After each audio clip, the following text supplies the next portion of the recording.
Finally guys हामी चाहिँ यतिखेर कागबेनी भन्ने ठाउँमा छौँ। जनता जान चाहन्छन्। अब लोमाङथङ जानलाई कति घन्टा लाग्छ यहाँबाट भन्दाखेरि चाहिँ 124 किलोमिटर केरला नाका छ। अहिले चाइनाबाट चाहिँ सबै गाडीहरू यही बाटो भित्रिन्छन्। किनभने रसुवागढी नाकामा पहिरोले पुल बगाएको हुँदाखेरि चाहिँ सबै गाडीहरू चाहिँ यो केरला नाकाबाट भित्रिरहेका छ।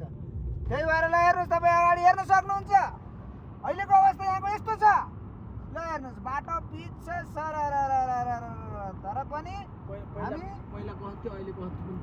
पहिला हामी यहाँ आउँदाखेरि बाइक नतानेर हेर्नु 220 का 250 का बाइकहरू नतानेर खोला घरेङ घरेङ हाल्ने गरेको थियो। ल हेर्नुहोस् अब कति राम्रो बाटो छ।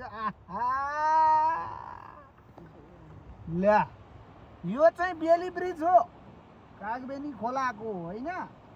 गत वर्ष यहाँ खोलाले सामसुम पारेर सलक्कै मैदान बनाएको थियो।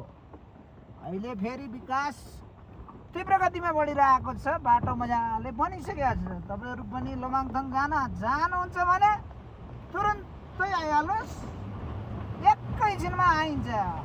किनकि त्यसो हुँदा भन्ने शब्द चाहिँ हाम्रा जेएनजीका पुस्ता भाइ प्रवेश दाहालले चाहिँ त्यसो हुँदा लिएर आएका हुन्। त्यसो हुँदा बाटो पनि पिच भएको छ। त्यही भएर तपाईँहरू पनि त्यसो हुँदाखेरि यो पिच बाटोमा सलक्क आउनु सक्नुहुन्छ। त्यसो हुँदा अब हामी भिडियो बन्द गर्छौँ। पारी ल्याएको छ, के ल्याएर छ?